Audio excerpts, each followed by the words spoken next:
Bismillah ar-Rahman ar-Rahim, alhamdulillah, wassalatu wassalam ala rasulillah. Before we, inshallah, deal with any of the questions that you brothers may have, I want to make 3 points. 2 are concerning the khutbah, and 1 is what was mentioned to me before the khutbah.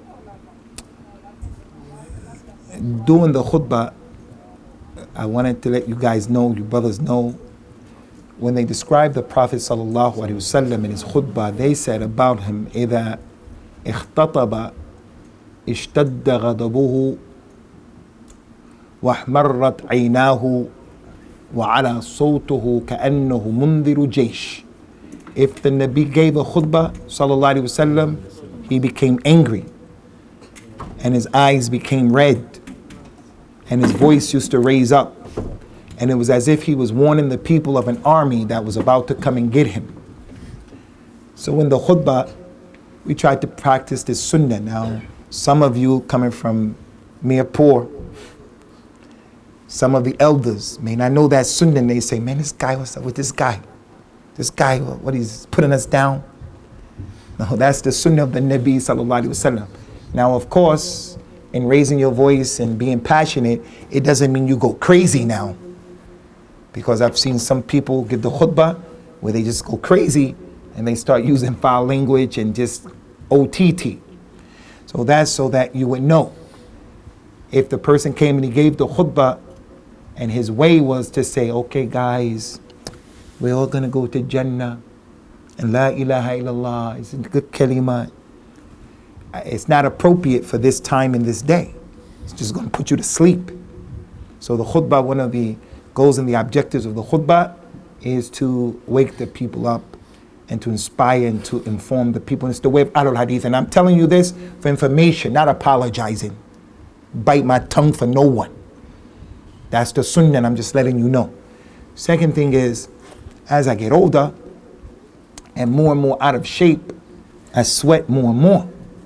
So the sweat comes down. And I don't like having a hat on while I'm sweating. I take it off. So from the Asian culture, person say you have to pray with your hat on, you have your hat, yeah. None of you have hats on, but I have to keep my hat on. But anyway, it is better to have a hat. It's better. Because the Nabi sallallahu alaihi wasallam didn't go without a hat. And that's how it was back then. They have something called your adala, your manliness. Part of a man being a man. It was inconceivable back then for a man to have long nails. Some of our shabab, they cut their nails, and then this pinky nail is a long nail. Back then they say, what are you doing? The woman didn't have long nails, like she's a lion or a tiger. This is against the manliness. Back then, a man wouldn't wear a necklace. He wouldn't wear earrings. Wouldn't do that. So back then, if you didn't wear a hat, they wouldn't take knowledge from you. You couldn't be a judge in the court of the 4 imams. I want to get married, I have some complaint, and I need 2 witnesses to prove that it's mine, and they're going to be in a court of law witnesses. And Imam Abu Hanifa would say, he cuts his beard. You can't be a judge here. You don't wear a hat. You can't be a judge here. Even to the point of eating and drinking, standing up, and in the street back then. But it's not like that now. So if I thought that you brothers were not enlightened, I wouldn't have taken my hat off. If I was invited to another Hanafi masjid, for an example, a masjid where people are real tough on that, I'd have kept the hat on because it would have been more worth it than getting them mad. Once you take that hat off, the person doesn't hear anymore what you said. He says, can't hear anymore. All he sees is that hat is gone, that hat is gone, that hat is gone. So that's the issue of the hat. Another thing comes to my mind, I have to mention it because shaitan is in my head actually.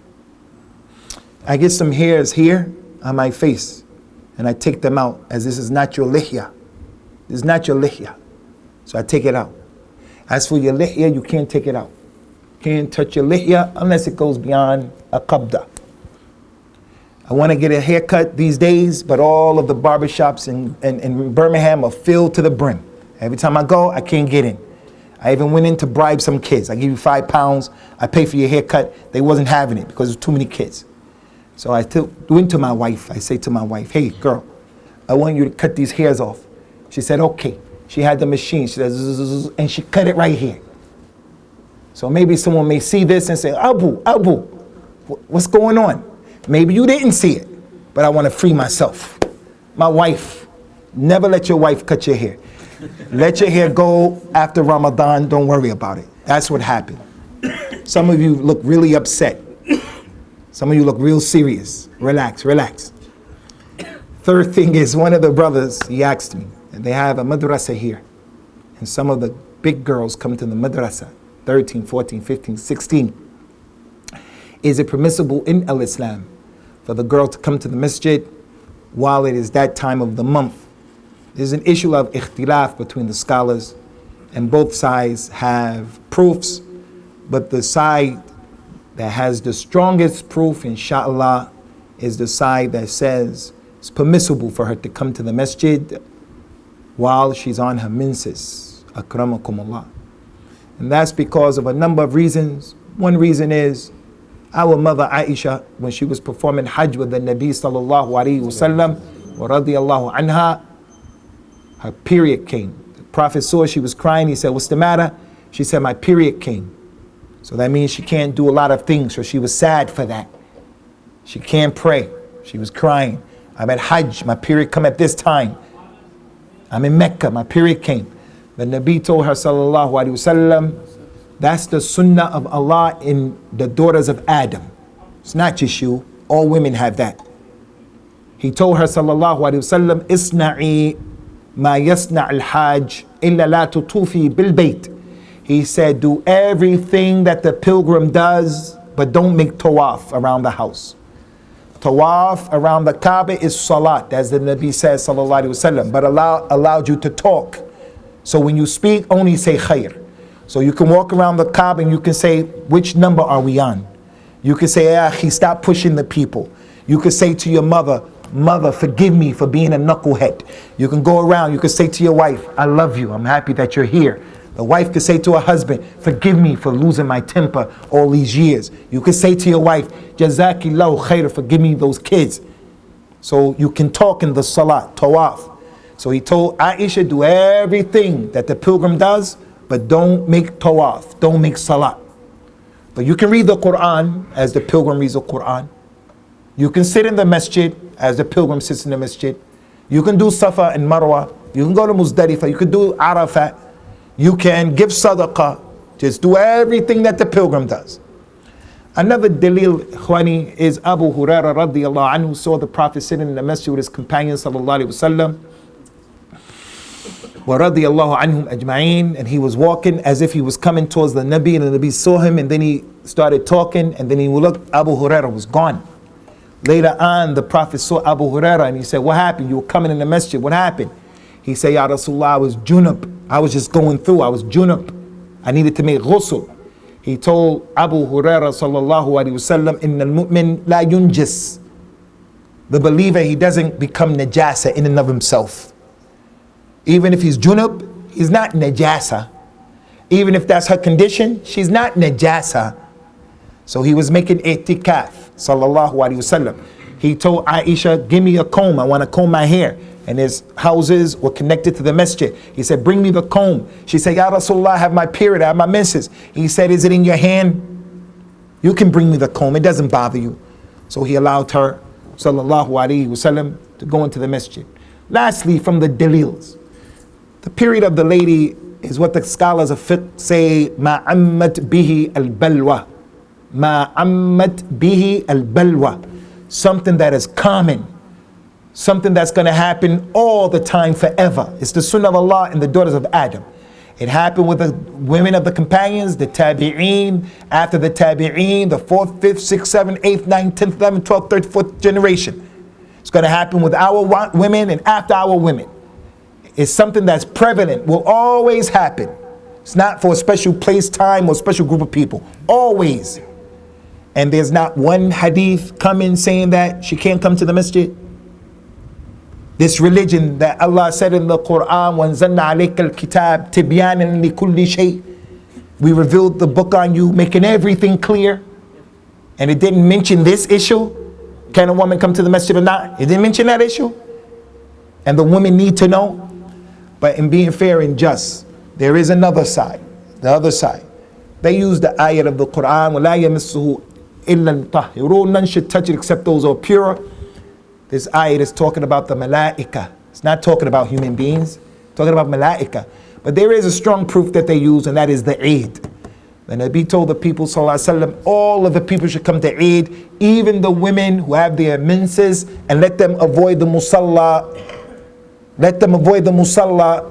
So the scholars use that to prove she can't come to the masjid. If she can't come to the musalla, she can't come to the masjid. So we have to be fair and just, and we can't be like the people, and I bite my tongue for no one. We can't be like the people in this city and other than this city who are rough and tough, saying that they're from the Salafiyah and they want to force you to take their position. Don't be like that. You can't force people to take. I took that position, you took the other position. No problem. Even the positions that are clear, Raf'ul Yadayn is from the Sunnah. He doesn't do Raf'ul Yadayn. I'm going to force him and say, you mubtadi', you don't like the Sunnah. That's not how you give da'wah. You have to give da'wah in a better way than that. Some people are making dua to the Nabi. Some people are saying all kind of stuff. Hazir Nazir. That's what he believes. You can't force him. وَمَا عَلَى الرَّسُولِ إِلَى الْبَلَاغِ. You just make the message clear, that's all. And I tell you brothers who are trying to be on the Sunnah and you're learning, stay away from that mentality in that way. It's ghulu and it's not Salafiyah. It's not Salafiyah. That's one of the things I have to give credit to some of the ulama. Al-Hadith, the real al-Hadith. Like the Sheikh who died, Shaikh Badi'uddin Rashid Shah As-Sindi, scholar of Hadith, no taqleed. Where's the dalil? A Shaikh Zubair Ali Zay, scholar of Hadith. Wherever the Hadith takes them, that's where they go. That's where they go. They're not the type of people who say, my Shaikh said, my Shaikh said, my Shaikh said. And if you don't agree with my Shaikh, something's wrong with you. That in and of itself is innovation. This masjid has some good in it and it has some bad. I hope the good outweighs the bad. When someone comes to this masjid, he should smell the aroma of the sunnah. He should see these people, the way they pray, the way they are, they're being educated. This is Ahlul Hadith. He shouldn't see the opposite of that. So the masjid has some good, a lot of good, has some bad. And every masjid on the face of the earth is like that. Mecca, Medina, Bayt al-Maqdis, every masjid in this city, in Birmingham and London, has some good, has some bad. Don't be people who have ghurur. Ghurur is when you say, we are the ones. We are the ones. Our masjid is it. We're the ones. I'm clear, I'm the one. That's from shaitan. And Nabi said, 3 things will destroy you and 3 things will save you. 3 things will destroy you, 3 things will save you. The 3 things, or one of the 3 things he said that will destroy you, إِعْجَابَ الْمَرْءِ بِنَفْسِهِ, a person being impressed with himself. Umar radiallahu anhu said, Ya Hudayfa, did the Nabi say that I was one of the munafiqeen? That's what Umar said. Ya Hudayfa, the Nabi told you the names of the munafiqeen. Did he mention me? And here I'm going to come and I'm going to say, I'm not. Come on, ya akhi, relax. The man will come from the desert to embrace Islam. He'll come to the masjid and he'll say to the people, hey, where is Muhammad? Where is he? The companion will say, you see that man over there in the corner, lying down, sitting down? That's him. So when he came into the masjid, the Prophet wasn't sitting up on some big thing. Look at me. Here I go. Here I am. It's me, it's me. He wasn't like that. He was humble. And the more knowledge a person has, the more humble he becomes. The less knowledge he has, the more kibr and istikbar he has, and his imam is shaitan. His imam is a shaitan.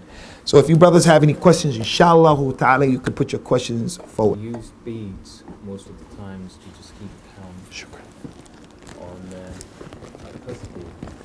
What is the do on beads or concerning the tasbih, first of all, ikhwani, our mother Juwayriyah, the wife of the Prophet sallallahu alaihi wasallam, was sitting in the house and she had some rocks and she was making tasbih with them.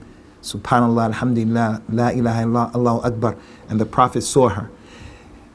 it was not permissible for something to happen that's haram, that's wrong. If the Prophet saw it or heard it, he had to say something about it, because if he was quiet, it would be his tacit approval, and it shows it's permissible. So anything that was said that was wrong, he had to say something, wajib. So when the man said, Ma sha'Allah wa shitta ya Rasulullah, Ma sha'Allah is as Allah wants and as you want. The Prophet didn't say quiet. Took his finger and he said, did you make me a partner with Allah? Say, Ma sha'Allah wahdahu. If he remained quiet, you can say that. And anytime the companion says something shirk, no matter what was happening, if it was wrong, shirk, bid'ah, he say, don't do it. They were tired coming from a war. They were tired. The people are tired. The Prophet doesn't want to make problems. If you go to a funeral and our relatives at the funeral, they don't know the sunnah and they're doing crazy things, don't start giving dawah if it's going to make confusion. Be quiet. That's the worst place to be arguing. If you know what's going to happen, the Eid, some of your relatives are going to break their fast the next day. This is the worst time to be fighting with people. Let it go. But the Nabi sallallahu alayhi wa ala alihi wa sallam, he's coming from the war. They're going to fight. He's tired and they're tired. And they say, Ya Rasulullah, make us a tree. We can put our swords and get power from it, like they got a tree and they're getting strength. The Nabi didn't say, well, if I tell them the truth, they may get upset with me and they run. He didn't say that. He said, subhanallah, you people are doing what Bani Israel did with Musa when they said, make him a tree. He told them, rely on Allah. So when the Prophet saw his wife saying subhanallah, those rocks, he said, don't do that. He said, make dhikr on these, your enamel on these. They will come for you yawmul qiyamah and they will bear witness for you, your body, your feet, your hands, everything will bear witness for you. Where you walked, what you did, your feet, everything bore witness. You came to the masjid and so forth and so on. Also, in addition to that, Abdurrahman Abu Musa al-Ash'ari was walking through the masjid after the death of the Nabi sallallahu alayhi wa ala alihi wa sallam. And there were a group of people over there, 10 people in the circle and the 11th in the middle. 10 people in the circle and 11th in the middle. There. And they had rocks counting.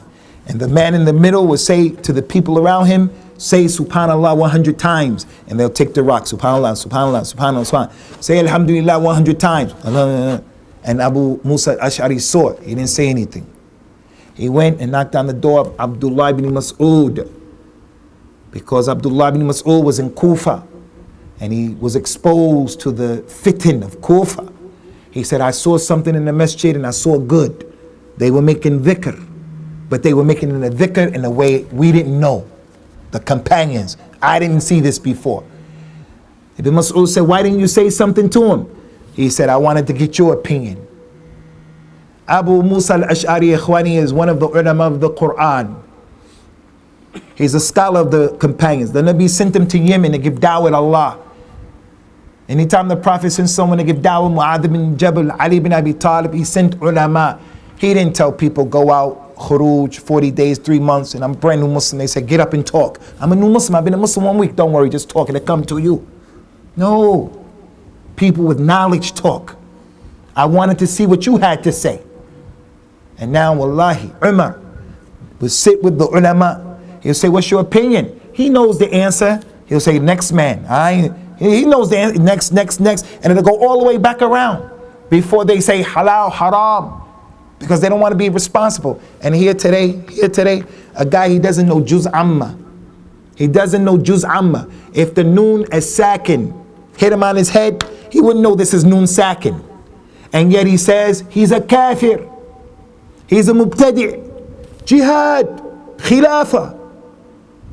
That companion said, I want to see what you said. He came out and he said, hey, you people using these rocks, as for your deeds, I guarantee you Allah will take care of your good deeds. But you need to use those rocks and count your evil deeds. He said the companions of the Prophet, they're still living. They're all around. If you want to know the religion, go and ask them. They're all around. The vessel of the Nabi that he used to use is still intact. His clothes are still drying, meaning he just died recently. You're not like the people who come 1,433 years later. You're with the people who knew the Nabi and they're not doing this. So he told them, don't do that. The narrator of the hadith, my man, Because someone may say, oh, it's just rocks, it's just rocks. The narrator of the hadith, he said, those people who were sitting using those rocks, they fought against us when we were with the companions. Those rocks turned into swords and they started fighting against the companions later on. They were the first from the Khawarij, those people. Lastly, those prayer beads are from Christianity. They're from the Catholicism, the Catholic Church. Those people do it. So Allah mentioned in the Quran, أَتَسْتَبْدِلُونَ الَّذِي هُوَ أَدْنَى بِالَّذِي هُوَ خَيْرٌ. Would you exchange what is worse for that which is better? Why use the prayer beads and its innovation is a problem when this is going to come and make shahada for you Yawmul Qiyamah? It's about al-Fatiha in the loud prayers. When the Imam does the loud recital, once the Prophet was reading the loud prayers, I think it was the Fajr. When the Prophet finished, he asked, was anyone reciting behind me? One of the companions replied, and then the Prophet said that the Quran became hard on my tongue. So Abu Hurairah said after that the companions stopped reciting behind the Prophet in loud prayers. And Shaikh Albani clarifies on that, but he says in the silent prayers such as Zuhr and Asr, basically they used to recite Al-Fatiha and maybe a surah in the first two rakats. So, and the Shaykh Albani also says that's the position of Imam Malik and Imam Ahmad as well. I mean, what's your view on that? Concerning the issue of reciting behind the Imam when you're praying Surah Al-Fatiha, there's big ikhtilaf between the scholars concerning this, and both sides have their proofs.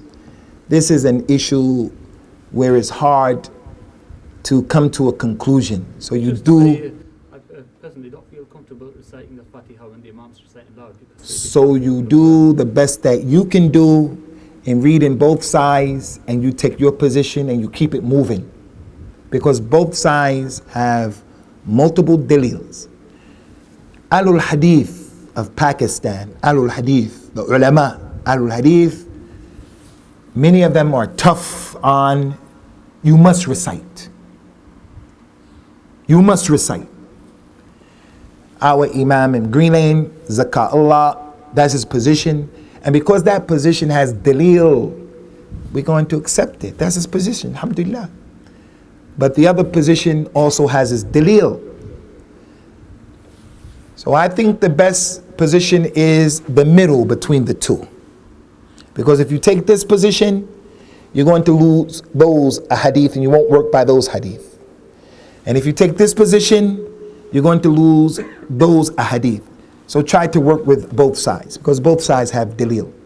Those people who say you shouldn't recite, Allah Ta'ala mentioned in the Quran, وَإِذَا قُرِيَ الْقُرْآنُ فَاسْتَمِعُوا لَهُ وَأَنصِتُوا لَعَلَّكُمْ تُرْحَمُونَ.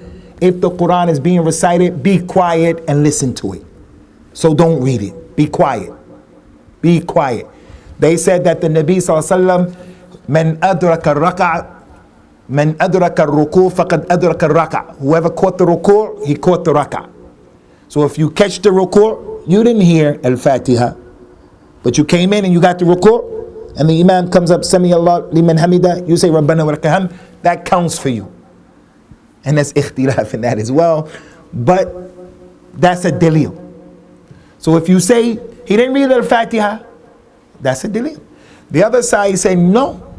The Nabi, he says, sallallahu alayhi wa sallam, la salata liman lam yaqra bi Fatih al-kitab.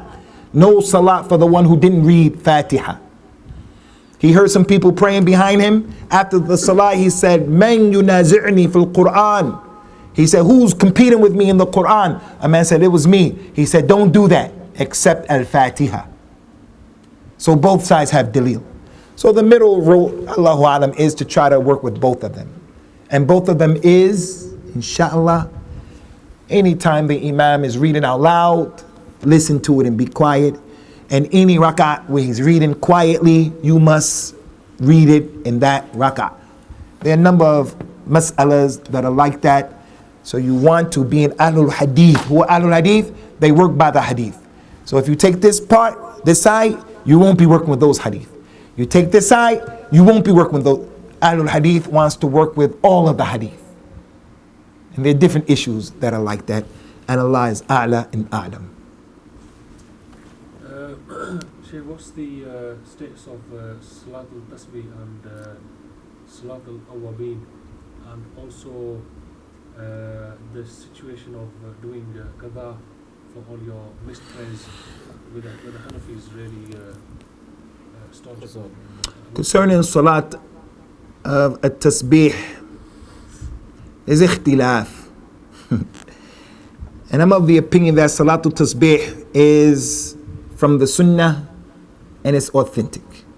Hadith of Abdullah of Baaz, the uncle of the Nabi sallallahu alaihi wasallam, who told him, if you can do it once every day, then do it. If you can do it once every week, then do it. If you can do it once a month, do it. If you can do it once a year, do it. If you do it once in your lifetime, then you can do it. And there are major scholars who are of the opinion that it is authentic. It has some problems in it, no doubt about it. But with the multiple chain of narrations, inshallah, they strengthen one another and it becomes a hadith that is hasan li ghayrihi, inshallah.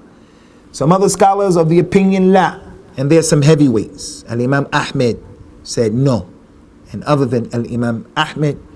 So you have to study the issue and you take the side that you feel is the most appropriate. In regards to the qada prayer, those prayers that you missed intentionally, the Prophet sallallahu alaihi wasallam, ikhwani, told his companion Abu Dharr al-Ghafari radiyallahu anhu, la tushrik billahi shay'a wa in hurriqta aw qutti'ta wa la tad'a salat maktuban muta'ammida. Don't make shirk with Allah even if you're cut to pieces and you're burnt up. Don't make shirk with Allah. So when they were torturing Bilal, he said, Ahad, Ahad. Don't make shirk with Allah. Sa'd ibn Abi Waqqas, one of the 10 people promised Jannah, his mother said, if you don't leave Islam, I'm going to go on a hunger strike and kill myself. And then the people are going to say, you killed your mother, and it's going to be nasty and bad for you. You won't be able to show your face in public. He said, Ummi, if you killed this nafs of yours and Allah gave you 99 after that and you killed all of them, making 100, I'll never make shirk with Allah for you. And then Allah Azza wa Jal revealed those ayat in Surah Luqman.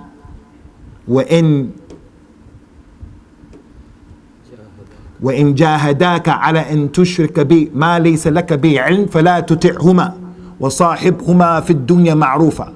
If your parents fighting and they're kuffar, the ayah, the lady was a kafir, Allah said if they make jihad against you. So jihad means more than what these people are just saying. If they make jihad against you, fight against you to make shirk with Allah, what you don't know, He didn't give you authority, don't do it. So concerning ikhwani, this issue of qada, the Nabi said don't make shirk with Allah if you burnt or if you cut up, and don't intentionally leave a salat. The book by Imam al-Dhahabi, Kitab al-Kaba'ir, in there is the chapter of abandoning the salat. He brought the statement of the great scholar Ibn Hazm from Andalus, who said, I don't know a sin after shirk that's bigger than a man letting the salat come and letting the time go out. So the ulama of the Salaf were of the opinion that the biggest sin after shirk is tarkus salat, bigger than murder. Tarkus salat is kufr, murder is a kabira from the kaba'ir. So how do you make up those prayers? There's dalil akhi to tell you to make up your fast. There's dalil that allow you to make up hajj. There's dalil for that. There's no dalil where you are allowed to make up a prayer that you missed. No dalil for that at all. No dalil. So the way that you make them up is by making tawbah to Allah Azza wa Jal. And as we mentioned, that came from that hadith. The Nabi sallallahu alaihi wasallam said, if the person's prayer is complete, kutibat lahu tama wa in taqasat minha shay, qala Allahu ta'ala lil malaika unzuru li nawafil abdi wa tatammu bi nawafilihi fara'iduhu. If he made prayer complete, his prayer will be written down complete. If it was lacking short, Allah will say to the malaika, look at the nawafil of my slave and complete his fard with the nawafil. So he makes tahiyatul masjid, he makes tarawih, he makes qiyamul layl, he makes ad-duha, he makes salat al-tasbih, he makes salat al-hajah, he makes salat al-istisqa, he makes his many prayers. On Jummah, he comes an hour early, 30 minutes early, and he gets 2 rakas, 2 rakas, 2 rakas, 2 rakas, as many as you want, up to 1,000. There's no limit.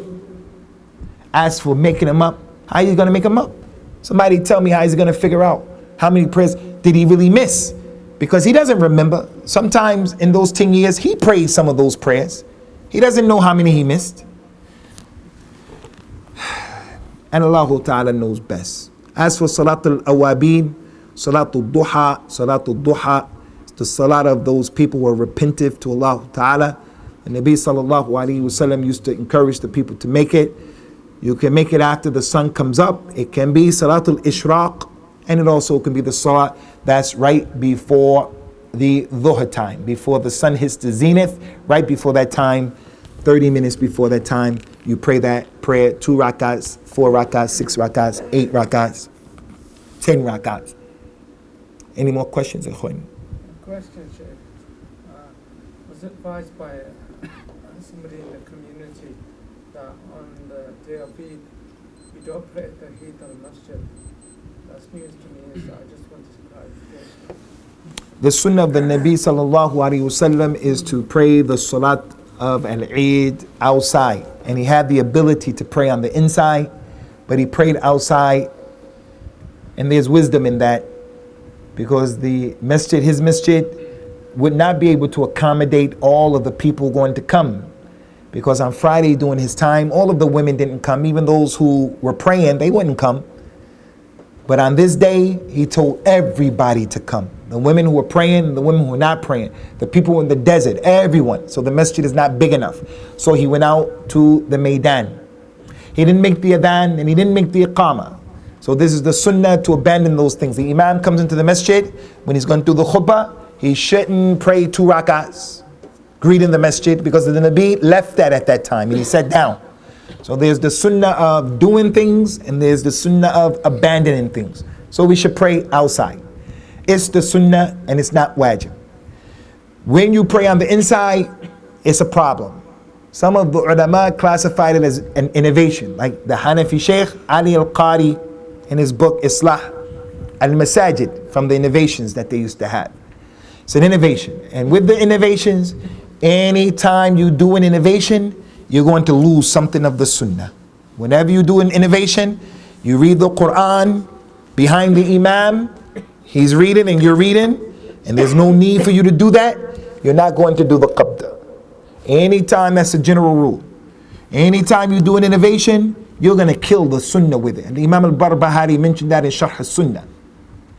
You're doing those thicker those rocks, the rocks turned into swords.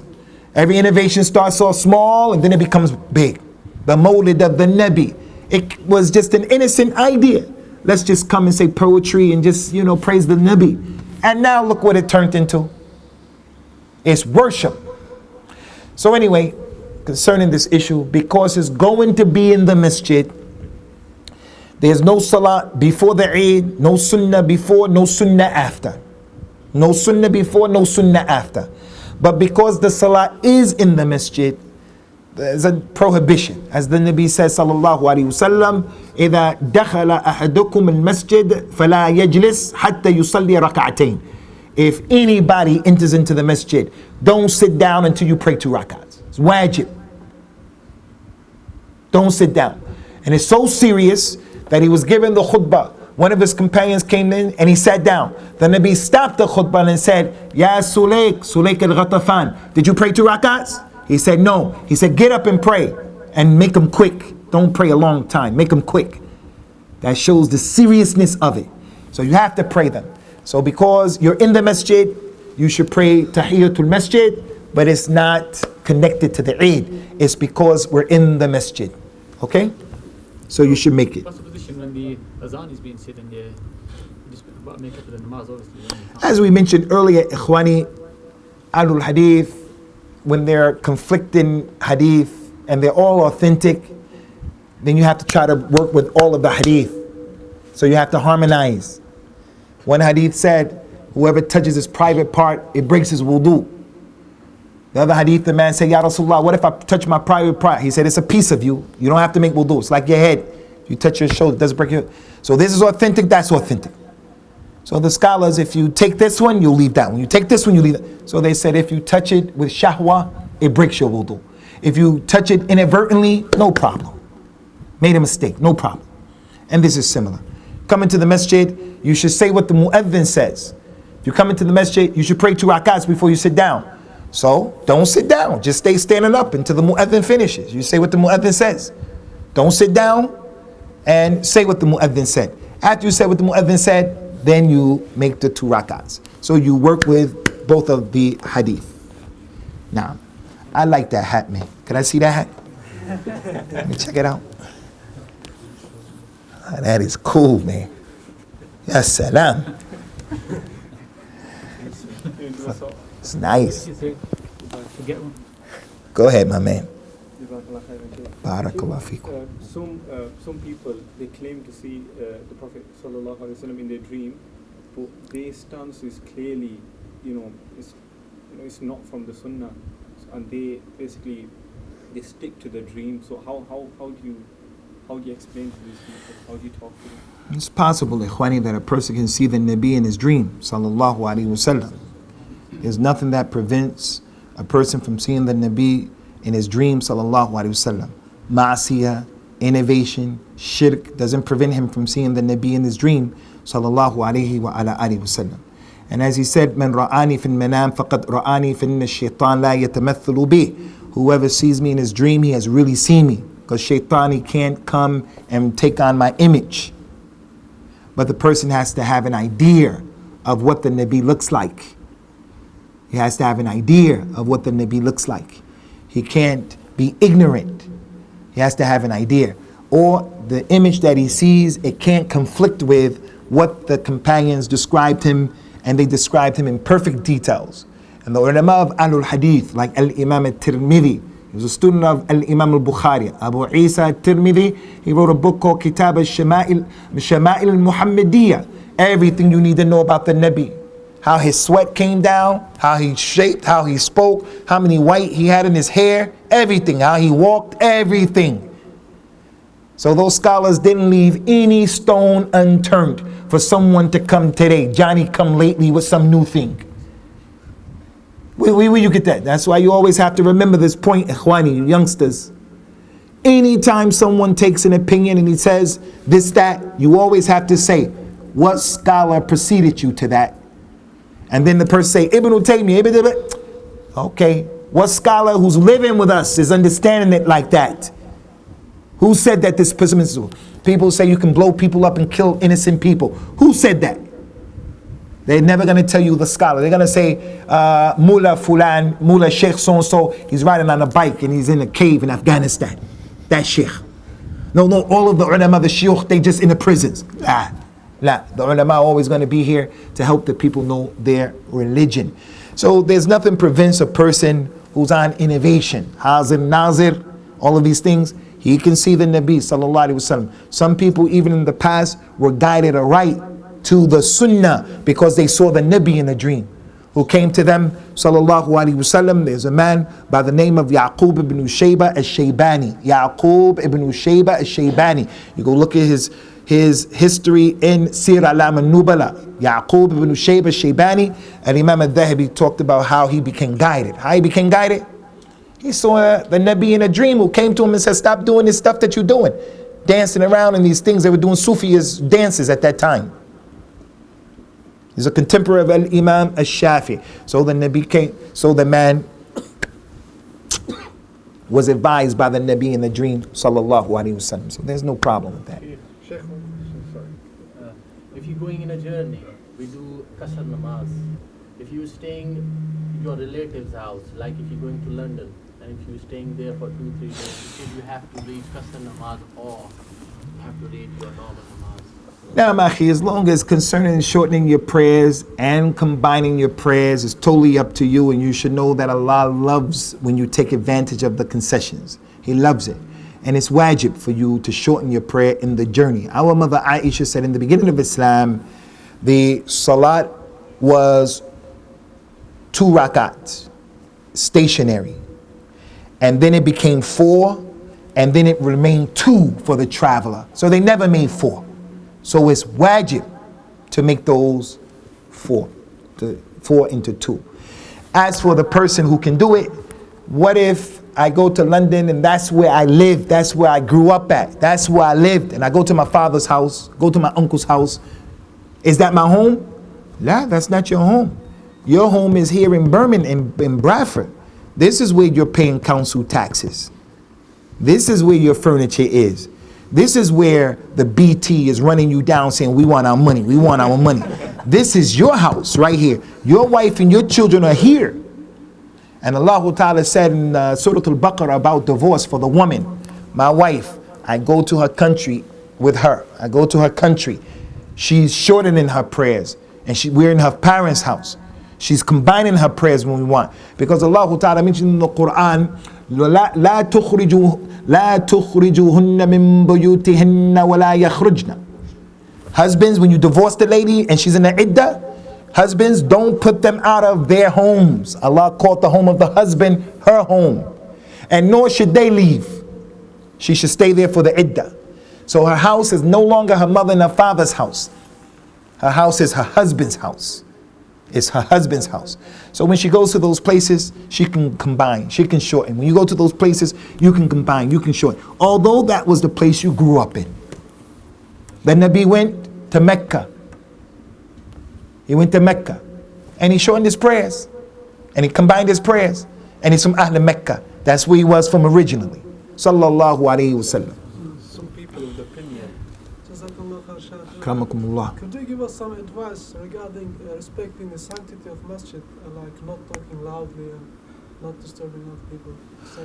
Naam, akhi, concerning the sanctity of the masjid, ikhwani, again, Ahlul Sunnah, Ahlul Hadith, Ibn Uthaymin said that Ahlul Hadith were the most knowledgeable people about Allah and His religion. And Ahlul Hadith have the most rahmah for the creation. They know their religion. So when you come to their masjid, you don't find things like Allah, Muhammad. Ahlul Hadith know Allah and Muhammad should not be together. It's going to be Allah, Muhammad, if anything. Ahlul Hadith, they're not going to have, things around. Their adhan is not going to be at the minbar. Ahlul Hadith, their adhan is going to be at the door, outside. Unless the city council give them problems, then they do it at the minbar. But if the city council doesn't give them problem, they do the adhan at the door, because the ulama of al-hadith said to do it at the minbar is innovation. Ahlul Hadith, they don't have to make a mihrab. The mihrab in the masjid is not the mihrab of the Quran. You don't have to have a mihrab like this. So the point here, the etiquette and the adab of the masjid. Any mu'takifin, any itikaf in this masjid? So that's why he says it. Because if you make an itikaf, the people, they bother you.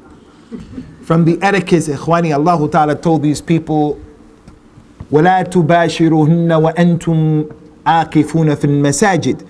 If you're making itikaf in the masjid, don't have relationships with your wives. Whether you're in the masjid or you go home, don't go home and do anything neither, even if it's the nighttime. You go home because you have to go and do something and you get back. Don't do anything. That's from the etiquette. From the etiquette of the masjid, if someone loses something and they say, "Who, I lost my thing," and he said that, the Prophet used to make a dua, "La raddaha Allah alayk." He told us to make dua, may Allah not give it back to you. In the masjid, you can't do the hudud in the masjid. You can't do that. The Nabi sallallahu alaihi wasallam was about to pray. He got ready to say Allahu Akbar, and he saw someone spit towards the Qibla. And it wasn't just, it was that thing. And the Nabi took his shirt and he wiped it off. And he turned around and he told the people, لا تبصقوا نحو القبلة فثم وجه الله. Don't spit towards the Qibla. That's direction of the face of Allah. So he's going to spit to his left. Never spit towards the Qibla. Never uses the bathroom towards the Qibla, facing it or back towards it. So the point is, the masjid has etiquette. You don't raise your voice. From the etiquette of the masjid, ikhwani, is no one, the Prophet told the people, sallallahu alaihi wasallam, no one should put something in the place in the masjid and save it for himself, like a camel. Like a camel gets in one place and he stays there. So you can't put your hat here and then go and then come back for Asr and then say, that's my place. You can't do that. Because it's the house of Allah. No one has more right to the place than anyone else. So the masjid has its hurma. Allah Ta'ala mentioned in the Quran, ذَلِكَ وَمَنْ يُعَظِّمْ شَعَائِرَ اللَّهِ فَإِنَّهَا مِنْ تَقْوَى الْقُلُوبِ. Anyone who exalts the institutions of Allah is a sign that he has taqwa. When he hears the adhan, he's quiet. He respects the jilbab. He respects elderly people. He respects the masjid. So concerning the voices, you know that one of the companions, his name was Muawiyah as-Sulami. He was making the salat, and they used to be allowed to talk in the salat. If you said to someone, Salaam alaikum, he could say back, Wa alaikum salam, while he was praying. And then it was abrogated, and he didn't know that. Because he used to be out in the desert, and he came, and he didn't know. He sneezed, and he said, Hachu. And then he said, Alhamdulillah. And no one said anything. He said, Alhamdulillah. They didn't say, he wants them to say, Yarhamakallah. He said, Alhamdulillah. And then they started doing this to him and doing their legs like, be quiet. And the man got upset. He said, Wa thaqilatkum ummahatukum. May your mothers lose all of you. The Nabi finished the salat. He said, come here. He said, the salat is not for that. The salat is not for the kalam of the people. So the masjid is the place of sajda. The Bedouin came in front of everyone, as you all know. He pulled his pants down, exposed his aura in front of everybody. That's how the Bedouins are. Bedouins in the frontiers of Peshawar, Mirpur. No, I'm not putting anybody down. In Africa, the Nabi said, Man bada jafa. Anyone who lives out in the desert, far away from people, gonna be rough. They don't have no time. The companion said, we used to love when they came. He said, because when they came, they would just say to the Nabi what they had to say. They just cut through the chase. Ya Rasulullah, can I do this with my wife? They would not like this, like they just say it straight. And the people who listened benefited. And he was the Bedouin. That's how that man was. He's out in the desert. When he has to relieve himself, he doesn't have to look around. He just does his thing and that's it. His camels, that's it. He did that in the masjid. He's sitting with the people. He got up. He went over to his aura in front of everybody. He sat down and he did his thing. And the people got up to deal with him. The Nabi said, no, leave him. Who in his right mind is going to say leave him? The faqih is going to say leave him. He's doing something sacrilegious in the masjid, the najasa, in the masjid al-Nabawi. He said, leave him, let him finish. And they were going to deal with him. But the Nabi showed us a principle. If something bad is going to happen, and in trying to eradicate the bad, you're going to create a bigger evil, then manage that evil, manage it. If you people go and you stop him and you jump on him, he's going to get urine on you and urine all over the place. At least right now, it's managed in one place. When he finished, the Nabi said, throw some water on it, showing you have to clean up najasa where you're going to pray. You can't pray in the bathroom, in the toilet, or anywhere there's najasa. Your child made najasa. The Nabi said, come here, Bedouin, come here. He said, هذه المساجد ما بنيت لقذرات الناس. The masjid is not for the qadarat, the dirt of the people. Whether that dirt is your urine, whether that dirt is the gum, whether that dirt is the food, whether that dirt is our kalam, is not for that. He said the masjid is for as-salat, reading the Quran, and for dhikr of Allah. And he taught the man so nice. The man, he said, oh Allah, have mercy upon me and Muhammad, and don't have mercy upon nobody else. Because they were going to beat him up. Me and Muhammad, don't have mercy. The Nabi who just dealt with him nice, when the man said something that was wrong, the Prophet said, Bedouin, don't say that. Don't say that. Allah's rahmah wasi'at kulla shay. Wasa'ta kulla shay. Rahmatan wa ilma. Allah's rahmah, knowledge hit everything. Kuffar, everyone. Ar-Rahman Ar-Rahim. Ar-Rahman Allah has rahmah for everybody. Arab, non-Arab, man, woman, mu'min, jinn, everybody. Allah is a Rahim. He'll have rahmah only for the believers Yawm al-Qiyamah. He's not going to have rahmah for Azir, Ibrahim's father. He's not going to have rahmah for Amina and the Prophet's father Abdullah. He's not going to have rahmah on Abdul Muttalib, Abu Talib. Allah is going to punish every non-Muslim, no matter who they are, if you died on shirk. So he's Rahim. So the Nabi told him, don't make that dua. So he allowed them over there nicely, but when the man says something wrong in Aqidah especially, the Prophet said, don't say that. So that hadith goes to show, Ikhwani, that the masjid, it has its hurmah. We're not allowed to read the Quran over one another. Now when you're reading Quran and doing salat, some people talk very loudly, you know. Nah. They don't seem to know. The Nabi said, don't read the Quran over one another. He's reading and he's reading. Or he's reading and he's making dhikr. He's reading and he's making salat. You can't read the Quran loud to disturb his salat. What about people talking about, did you see Usain Bolt? Did you see that Pakistani guy who was in the Olympics? He was swimming 100 meters in his bathing suit. He did under 1 minute. He did 100 meters in 2 days, in the Pakistani guy. He finished after 2 days in 3 hours. That, Allah doesn't care about that. That's not the kalam that should be competing in the masjid.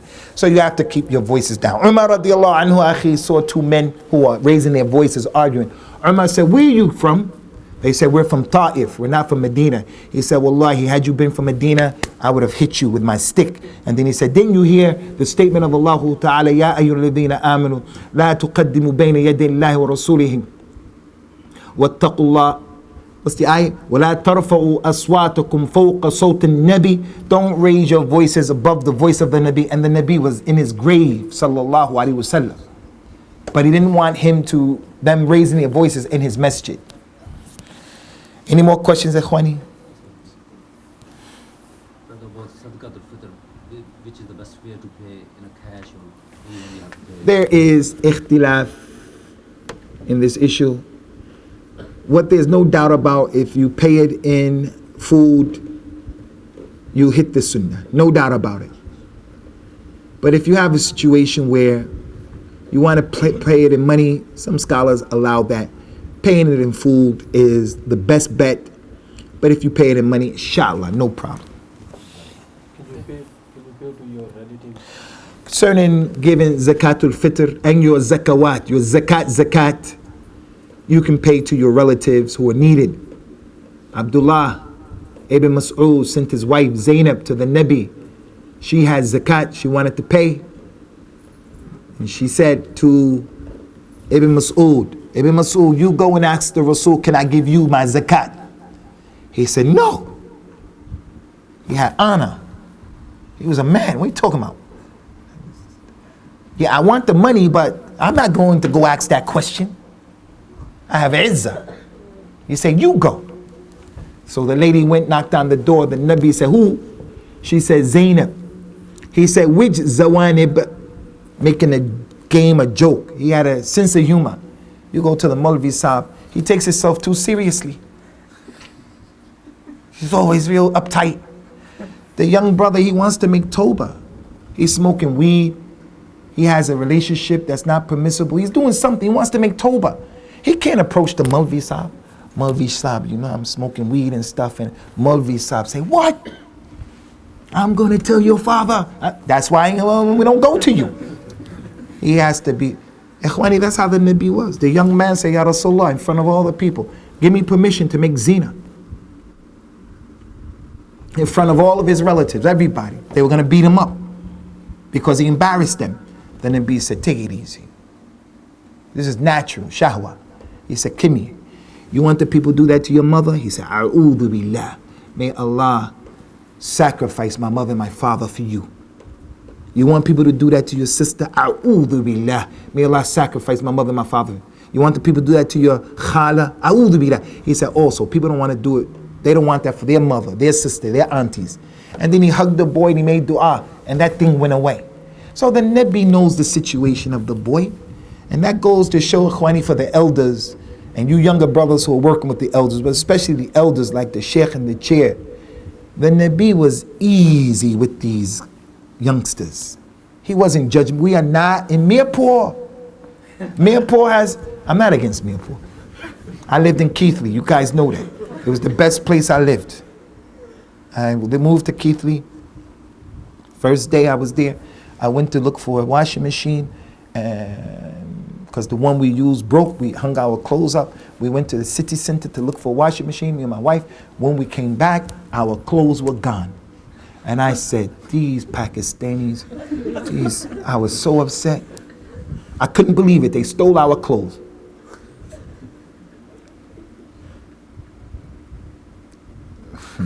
So we were in there. After some time in the night, we hear a knock at the door behind the back door, the way those streets are in Keithley. We opened the door. There was an old Mirpuri lady. She was old. And she had some girls with her. She had my clothes ironed and folded up. She had some chapatis and she had some curry. And she said, welcome, welcome. I'll never forget that. As long as I live. I had Usool-ad-Din. I said, oh, they stole my clothes. But it was going to rain. So they took the clothes in and they ironed the clothes and folded them up and brought us food. So I tell people, Keithley is the best place to live. So I'm not against Mirpuris. That's the point.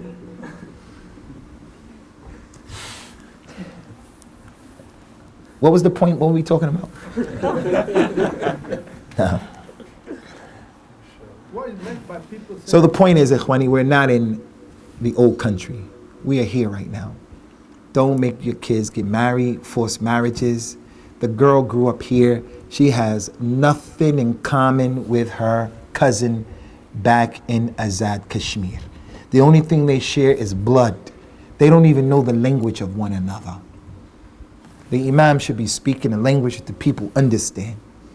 So be easy and gentle with these shabab, the way the Nabi was, sallallahu alayhi wa sallam. Nama. What about the Rafa Yadan, as you said, because there's two types of hadith as well, about Rafa Yadan. As you explained about Fatiha in Surah, and you said there's two types of hadith, So we have to follow, even in the verse of Quran, as you say, Quran first and the ones who do Allah. So there's another verse, like they say, when Rasulullah reciting Quran, the non-Muslim, the leader of non-Muslim, they say, don't listen, and when he reciting Quran, make noise. So I think this verse is compared with this, and there's 5 or 6 of these which say you have to read Qira'ah in the mosque. As for listening to the Quran, in Surah Al-Furqan, Allah says that the Nabi will come sallallahu alayhi wa sallam, وَقَالَ الرَّسُولُ يَا رَبِّ إِنَّ قَوْمِ اتَّخَذُوا هَذَا الْقُرْآنَ مَهْجُورًا. He's going to complain that my people abandoned the Quran. They made hajr of the Quran. Hajr of the Quran means he didn't read it, he didn't listen to it, he didn't practice it, he didn't judge by it, he didn't defend it, he didn't learn any of the sciences of the Quran. There are many sciences of the Quran. Tajweed, Asbab al-Nuzul, al-Nasikh wal-Mansukh, Ahkam of the Quran, the language of the Quran. Oh my Lord, my people abandon the Quran. You'll come to a masjid and the vast majority of them never learned any science. Tafsir, they never learned anything.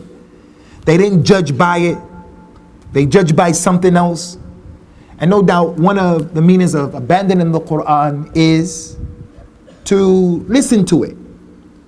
Because the Nabi sallallahu alayhi wa sallam in Ramadan, he used to read the Quran to Jibril and he used to listen to the Quran from Jibril. So both of those are the sunnah in Ramadan. Jibril would tell him and the Prophet would listen. And while he was listening, he would be moving his lips, trying to memorize. And Allah revealed, لا تحرك به لسانك لتعجل به إن علينا جمعه وقرآنه فإذا قرأناه فاتبع قرآنه. Don't move your lips like that trying to, we are going to bring it together and we'll help you understand it. So when we read it to you, you listen to it. So he used to read and he used to listen. In Ramadan, you have to read the Quran more If you didn't, you're not fasting the Ramadan of the Sunnah. In Ramadan, you have to give more zakat and sadaqah. If you didn't, you're not doing the siyam of the Sunnah. In Ramadan, you have to be more conscious of Allah. Everybody make mistakes here in Ramadan. Everybody. But in Ramadan, because of your consciousness, you say, astaghfirullah. I know maybe Allah didn't accept astaghfirullah. Like that. Whereas outside of Ramadan, you may not be like that. So the point is, reading, listening to the Quran is important in Ramadan. In Salah and outside of Salah. And the brother mentioned one of the problems with Quraysh, and they had a lot of problems. One of the problems with Quraysh is that when the Quran was read, they used to do all kind of crazy things. الَّذِينَ كَفَرُوا قَالُوا لَا تَسْمَعُوا لِهَذَا الْقُرْآنِ وَأَلْغُوا فِيهِ لَعَلَّكُمْ تَغْلِبُونَ. Those people who disbelieve say, when the Quran is read, don't listen into it and make noise so that you'll win, you'll overcome them. So they used to go, they used to pass wind like little kids, as if that was going to affect the Quran. They said, don't listen to it. So the Muslim who doesn't listen to the Quran in Ramadan and outside of Ramadan, but especially Ramadan, something's wrong with you. The Nabi sallallahu alaihi wasallam was sitting with Abdullah bin Mas'ud. He said, Ibn Mas'ud, scholar of the Quran, one of the 4 people he told the companions, learn the Quran from 4 people. First one he mentioned, Abdullah bin Mas'ud. Istaqru al-Quran min arba. He said Abdullah bin Mas'ud. Salim, the Mawla of Abi Hudayfa, and also from Ubay ibn Ka'b, and also from Mu'adh ibn Jabal. He said, Ibn Mas'ud, read to me the Quran. He said, I read to you, Ya Rasulullah, and it was revealed on you? He said, I love to hear it from someone else. Ibn Mas'ud said, I started reading Surah An-Nisa, and he called it Nisa, which goes to show those surahs had names to it. He said, I began. And when I came to the ayat, فَكَيْفَ إِذَا جِئْنَا مِنْ كُلِّ أُمَّةٍ بِشَهِيدٍ وَجِئْنَا بِكَ عَلَى هَؤُلَاءِ شَهِيدًا قال صلى الله عليه وسلم حسبك. قال ابن مسعود نظرت إليه فإذا عيناه تذرفان. He said, I came to the ayat in Surah An-Nisa.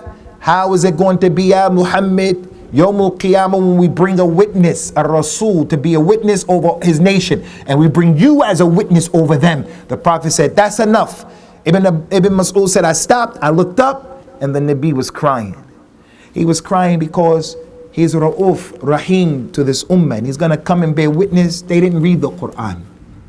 He's going to bear witness they worship me along with Allah. He's going to bear witness these people changed the religion.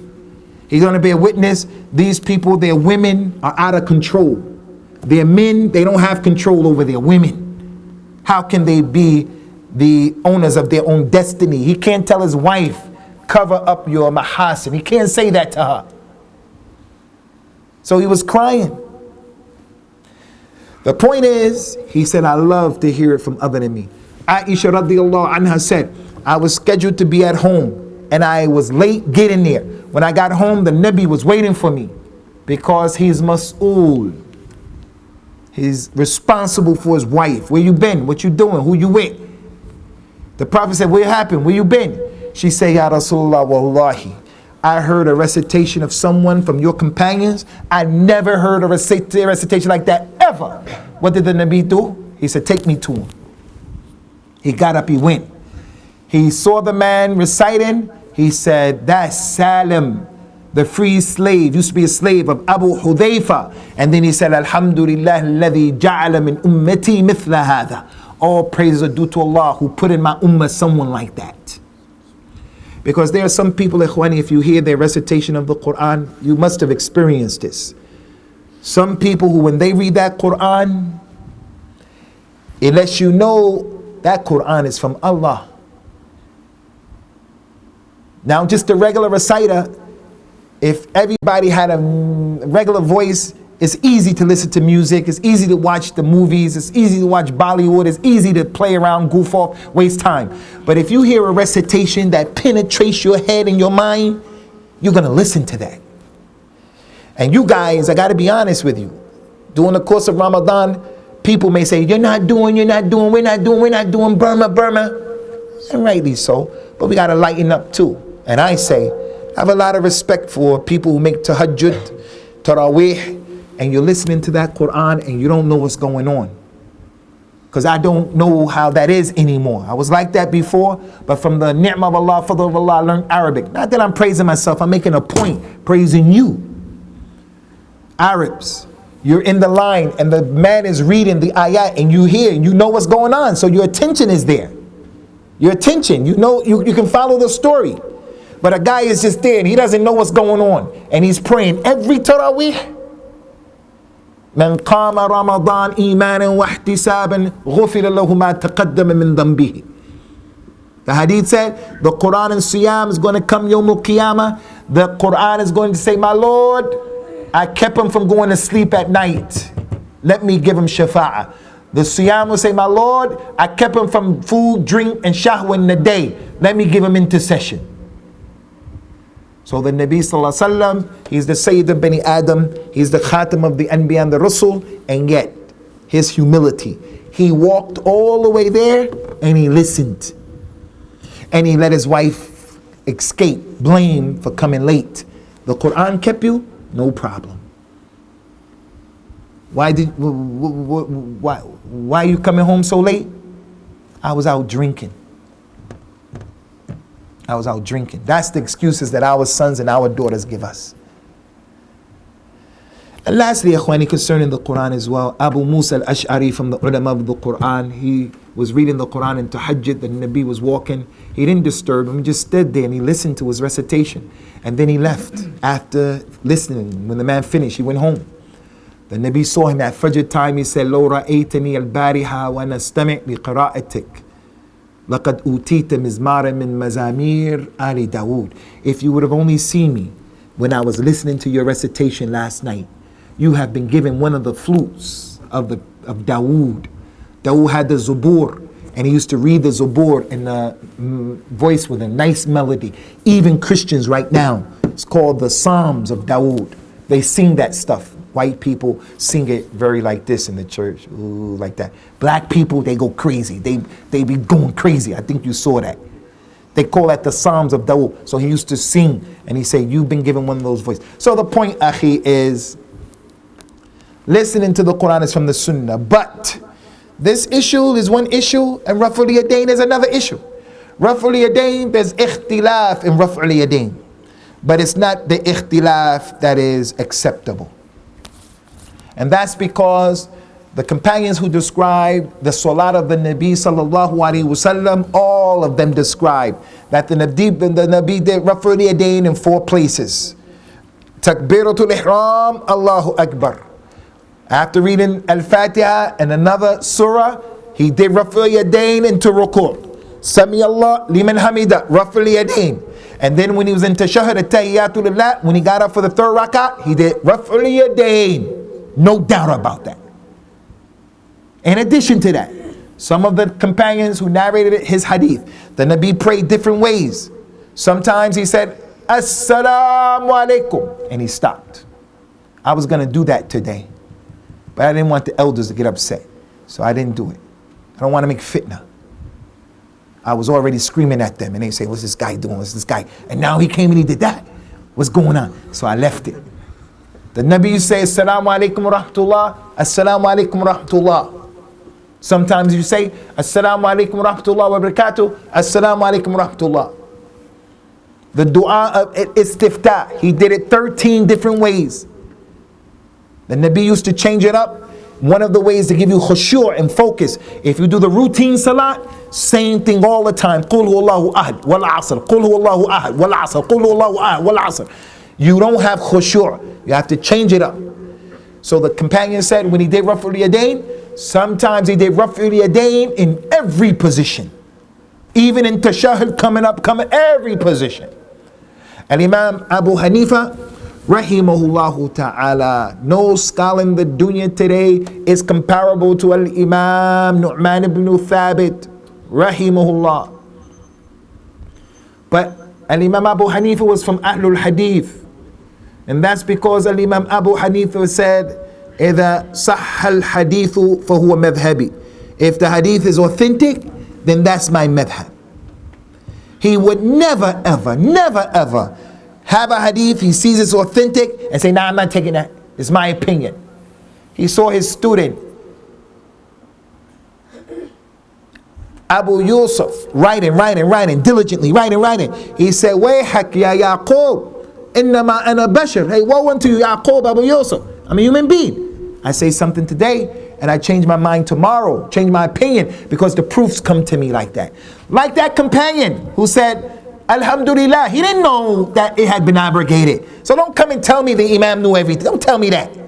No one knows everything. Not Abu Bakr, not Umar, not Uthman, not Ali. Not Imam Abu Hanifa, Imam Shafi, Imam Ahmed, Imam Malik. No one knows everything. Everybody missed something. So in the Hanafi madhab, they don't do Raf'ul Yadayn, and they bring a hadith that the scholars graded as being not authentic. But if a person believes that they are authentic and he really believes that, then no problem. If he really believes it, he made ijtihad. He's a scholar, he made ijtihad. No problem, made ijtihad. He has the ability, no problem. But as for, you know that the hadith is not authentic, and you fight and you beat down hadith that are authentic, or you make up stuff the Prophet only did. Yeah, the Raf'ul Yadayn hadith are authentic, but the Nabi only did it because the people had idols under their arms. So he wanted them to drop the idols. I can make Raf'ul Yadayn and I'm still holding the thing. I'm still holding it. But that never happened. That's nasty kalam to the companions. They're Muslims coming to salat with idols? Nah. They weren't connected to idols. So Ikhwani, this is a really important point. You young brothers. What's your name, boy? Abrar. Huh? Abrar. What? Abrar. Abrar. What's your name, little man? Yeah, you. Samandar. Wow. How about you back there, little man? What's your name? Huh? Waqar? Hamza. Samandar. Abrar. What's your name, little man? Nah, man. He's fasting. Leave him. He's sleeping. He's fasting. Bismillah. What? Hafidullah. Hafidullah. Hamza. Samandar. Abrar. You guys, pay attention. Samandar, look here. When the truth comes to you, Allah's name is Al-Haq. Allah is the truth. The truth has to be more beloved to you than anything else. If it's given to you by your little sister, if it's given to you by a non-Muslim, if it's given to you by anybody and it's the truth, you take it. Never ever say Abrar, Samandar, Hamza, and my little man. What's your name again? Hafidullah. Never say. Never say. We don't do that from Ahl al-Hadith. My village didn't do that. My Imam didn't say it. Abu Usamah didn't say that. If they show us in the Quran, the Sunnah, then you take it. All right? And don't be like some of the elder people who they say, if our madhab didn't say it, we're not going to accept it. If it's not in our madhab, we're not going to accept it. What are you talking about? The person knocked on the door of Umar. Abu Musa al-Ash'ari knocked on Umar's door, and no one came. Abu Musa left. Umar saw him later and said, I heard you came to my house and you left. Why? He said, because I heard the Nabi say, if you knock on the door and the person doesn't open the door, you shall leave. Umar said, I never heard that hadith. If you don't bring someone to collaborate with what you're saying, I'm going to deal with you, because you're spreading weak hadith. You want what happened to the Christians to happen to us? Weak hadith. Jesus said this, Jesus said that, son of Allah. He said, I'm going to deal with you. I'm going to make an example of you, and you're one of the big companions. I'm going to deal with you, Abu Musa. Abu Musa went to the Prophet's masjid, and he saw the Ansar there, and he was looking distraught. They said, what's the matter? He told them what happened. They started laughing. They said, we all heard that hadith, and we're going to send with you the youngest one from amongst us, Abu Sa'id al-Khudri. He was a little kid like Samandar, a little bigger than Samandar. Samandar is a little guy. He said, we're going to send the youngest one. And then he went with Abu Musa to tell the Amir al-Mu'mineen, yes, we heard that, and the Ansar in the masjid, we all heard that. How is it possible Umar didn't hear that? And the Nabi would always say, I believe, and Abu Bakr and Umar believe. I came, and Abu Bakr and Umar came. I went, and Abu Bakr and Umar went. They were always with him. The Nabi would have his door closed. Nobody can come in except Abu Bakr and Umar. Only those two. How many days? Every day Abu Bakr and Umar is going to the Nabi. How did that simple sunnah pass by Umar? Umar. The Nabi said if it was a Nabi after me, it would have been Umar. The Nabi said when Umar goes down the street, Shaitan takes another street. Ayahs of the Quran. You know that hijab our women wear, niqab hijab? That was revealed because Umar. Making salat at the Maqam Ibrahim, Umar. So many ahkam of Islam, ayat of the Quran, Umar. And he didn't know that simple sunnah, knock on the door and stand to the side. So if the door opens up, you don't see the people inside. He didn't know that. That's a sign. If that passed him by, then how many hadith and sunnahs passed by Al-Imam Malik, Al-Imam Al-Shafi, Al-Imam Abu Hanifa, Al-Imam Ahmed. So Raf'ul Yadayn is established, and for you people to know Ahlul Hadith, Raf'ul Yadayn is from the sha'air of Ahlul Hadith. It's from the sha'air. It's from the distinguishing characteristics of Ahlul Hadith. Al-Imam al-Bukhari wrote a book, Raf'ul Yadayn. Some of the ulama who wrote books about Aqidah, they used to put this in there. Raf'ul Yadayn is from the Usool of the Sunnah. They used to put that in there because some people go against it. People were using their intellect against the hadith. They would put certain fiqh issues in books of Aqidah because people would do things like they wouldn't do masah on the khuf. They would put that in a book of Aqidah.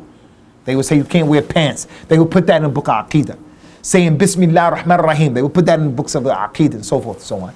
So when you come to a masjid and you don't know the people, someone guides you to that masjid and you go in there for the first time and you see the people doing Raf'ul Yadayn and you see the people doing the ishara with the usbu'. And you see the people, you say these people are al-hadith. And you can tell other people. He prays with his hands down like that. You say these guys are Maliki.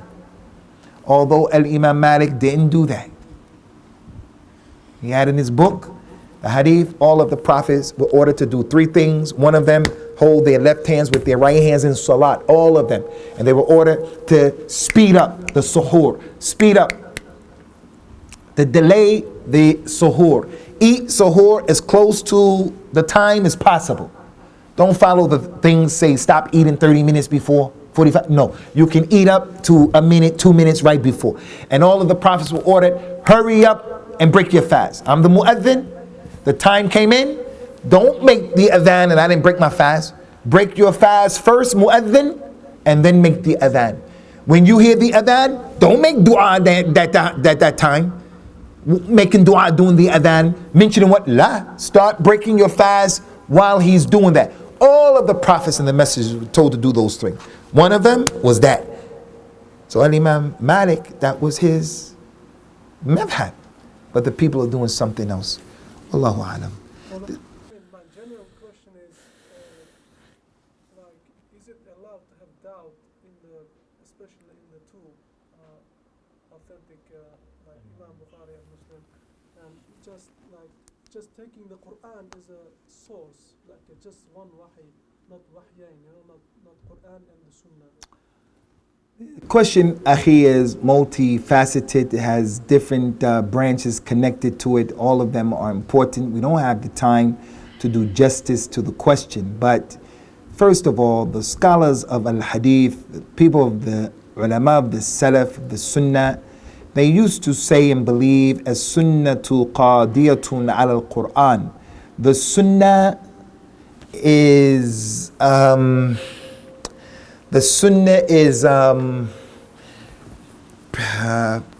pervasive over the Quran. But Imam Ahmed said, I don't like saying that. I don't like saying that. But what it means is, if you gave a man the Quran and he memorized the Quran perfectly with the 7 qira'at, and you told him, I want to say an ayah, and you complete it. وَلَكِنَّ الَّذِينَ اتَّقَوْا رَبَّهُمْ, and he can repeat it. He can go right from there. And he can go the ayat before that. With 7 qira'at. Any ayat, you say to him, the last ayat in the Quran where Allah says, Wallahu Ghafurur Rahim. What's the next ayat? The last place, because that's mentioned ayat. He knows. And he does all of the qira'at. If you give him the Quran, and you give the other man the Sunnah, you put him on an island, and you put him on an island. and you say practice Islam, he's not going to practice Islam correctly. This man is going to practice all of Islam.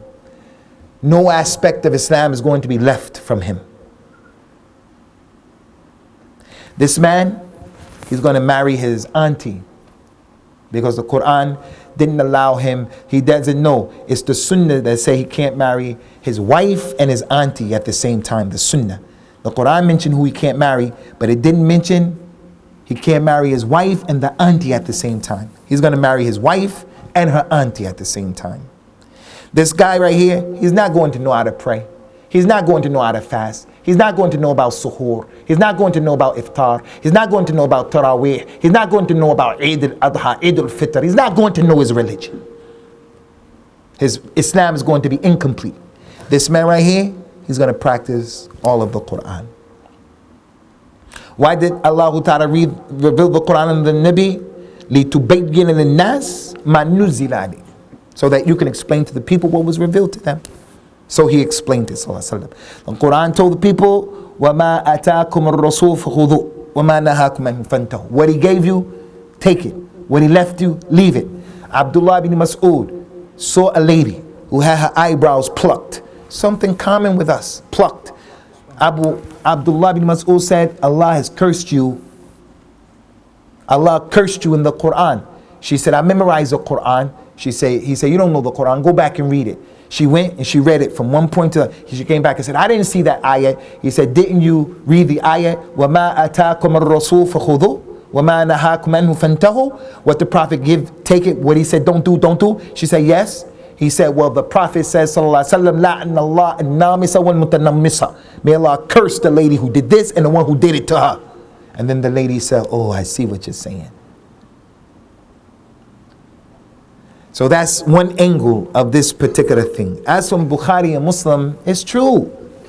The only book that's without any mistake is the Quran. That's the only book. لا يأتيه الباطل بين يديه ولا من خلفه. No falsehood comes in front of it or behind it. It's true.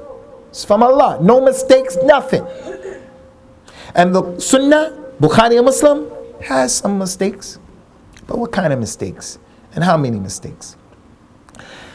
Bukhari has some hadith that are not authentic, but he knew they weren't authentic. He knew that. Some of them, he knew that. And Bukhari wants to establish a hadith in which he said that his sheikh told him, that his sheikh told him, that his sheikh told him that Abu Hurairah said something. Now there's some doubt. Did these two meet each other? In this hadith that he's using. He's good, Abu Hurairah, good. There's some doubt though. Did they meet each other? Some doubt. Bukhari brings, because in this hadith, Bukhari said, my sheikh told me that so-and-so said. He didn't say that he told him, he said that so-and-so said, that so-and-so told him that the Prophet. So it's not, did he meet?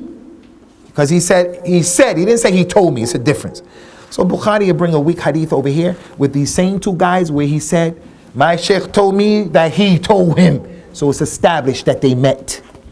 And this guy is the problem in that other narration. And everybody knows he's a problem. Everybody, especially Bukhari. But Bukhari was just bringing that hadith just to show that these two knew each other. That they met. Because that was one of his conditions that made his book higher than everybody else. That's one. Number two, great scholar of Islam. His name is al-Imam ad-Daraqutni. He came after Bukhari to try to criticize Bukhari and Muslim. To say they shouldn't have put this here. They shouldn't have put that this. He was right. On how many hadith? He was right in 17 hadith. Out of two books that have tens and thousands of hadith. That's a miracle. He got, out of tens of thousands of hadith, he got 17 right. They made 17 that were really not authentic. And that goes to show, Ikhwani, everybody loves al-Imam al-Bukhari, but no Muslim, Hanafi, Maliki, Shafi, Hanbali, no Muslim is going to say, why did Daraqutni do that? Why is he talking bad about Bukhari? No, Daraqutni did that to save the Sunnah. When he came to say this is a mistake, he wasn't nasty. He just said they made a mistake. And he came with adab. The people of the madhab, if you say Imam Abu Hanifa, he made that mistake, and Imam Malik, they say, you're against the Imam. Come on, ya akhi, it's the deen. They didn't say that about Bukhari. There's another book of hadith called the Mustadrak, al-Mustadrak, one of the important books of hadith. Abu Abdullah al-Naysaburi, al-Mustadrak. He made a book in which he felt Bukhari and Muslim should have brought these hadith because they're on their level. His book doesn't reach nowhere near Bukhari and Muslim. But some of them are right. Bukhari and Muslim didn't put these hadith in their books. And some of them, he was right. He was right, and it's one of the main books. But Bukhari never said, I'm going to gather all of the hadith. Muslim never said, I'm going to, all of them. So the point here is, this is cooperation between the scholars. No individual has been given everything. That's the point. And we can't be people who have al-Hizbiyah. Not Hizbiyah to Bukhari, not Hizbiyah to Abu Hanifa, not Hizbiyah to Shaykh Rabi al-Madkhali, not Hizbiyah to... If you say Shaykh Rabi, woo, saying woo is disrespect to Shaykh Rabi, to some of these people. Because you say woo, and they understand that's disrespect. No. Why are you going to criticize the Hanafi when he does that? The idols. You criticize him the way he is. The Maliki. This one, that one. But you don't see you're falling into the same thing? And Ikhwani, don't be like those people. I don't say that you fight people. Leave that to other people to deal with. But don't be afraid to say, I'm not a muqallid Salafi like that. I'm not a muqallid Salafi. You like it or you don't like it. I'm not a muqallid Salafi like that. And I know that every human being gets it right, gets it wrong. As for respecting the ulama, all of them, that's from our religion. That's from our religion. Okay, Ikhwani, we're going to leave you guys after that, inshallah, so we can get back on this train to get back to Birmingham. Take advantage of what remains. One quick question from a friend of mine, really quick. If I open up the door for you, then Samandar, he's going to start asking me about different sweets and stuff like that. My man Abrar, he's going to start asking me about different drinks. This guy Hamza, Hafidullah, he's going to ask me about his trainers. Can you wear Nike and things? And they're going to say, but you let the other brother go. So I have to have rahmah for the little shabab, for the little soldiers. So I'm going to complete this right now, and I make dua ta'ala that he accepts it from you guys and he accepts it from us. Assalamu alaikum wa rahmatullahi wa barakatuh.